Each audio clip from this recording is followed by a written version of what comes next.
It's dawn on the Little Miami River, and it is good to get out of the house. Unfortunately, we're not even allowed to be camping right now, so I'm just brushing up on my backcountry skills for when the gates open up. So I don't think the world's going to turn into a Mad Max scene, but if it does, these are some good survival skills to have. So treating water is the most important thing that a human needs to do for survival. And there's three main ways to treat water. One way is through filtration. So I have a couple different ways to do that we're going to do today here. MSR pump and a life straw. A second way is through purification. And I have a SteriPen and these iodine tablets for purification. And then a third way is just to boil the water. So let's start with the MSR pump. You have to kind of get into the water a little bit, and it screws right onto a Nalgene bottle. And the Nalgene bottle is by far the best bottle to have in the backcountry. So you just screw it on the lid, or on the top here, and get the hose out there a little bit, and then you just pump. And this takes a little bit of work. So back in the 90s, this was the only way to do things really, or the best way to do things. But some of the other techniques that we'll show today are a lot faster than this. All right, just finished pumping our water here. Tastes pretty good.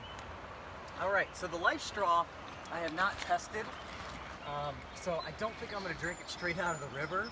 This is something I see as more of if you're on a endurance run and you need something urgently. But we are gonna try this out a little bit later in the program. All right, so we're gonna move on to purification. So you just simply dip your Nalgene bottle in the river. Then you turn on the SteriPen. I think we're underneath the geese nest. I don't know if they build nests up high, but we probably can't stay here too long.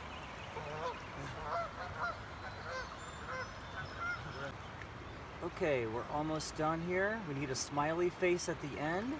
And we got the smiley face. Okay, so we're done. So one thing that we need to do here is, because the rim of this touched the water before it was treated, I usually pour a little bit in the cap, empty it, then I turn this upside down with the cap a little bit loose,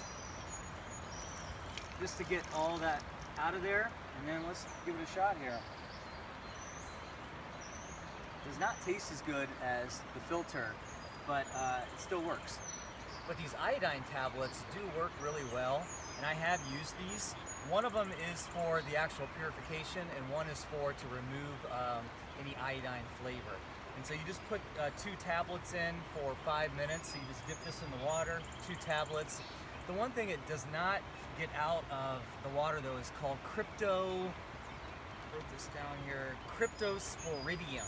So if you don't want cryptosporidium, don't use these. So since I haven't field tested the life straw, maybe this is a good time to use it. So this is after I've treated the water with the purifier. I'm going to try this life straw filter.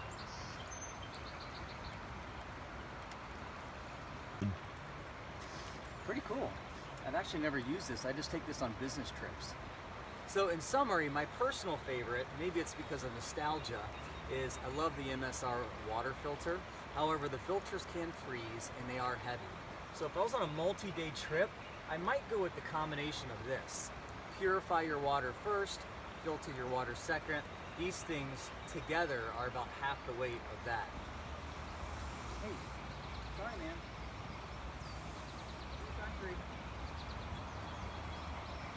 Here's a simple table that I created of the options that we discussed today, except for Aquamira drops, which are safer than iodine tablets. So you may want to look into those for a lightweight solution.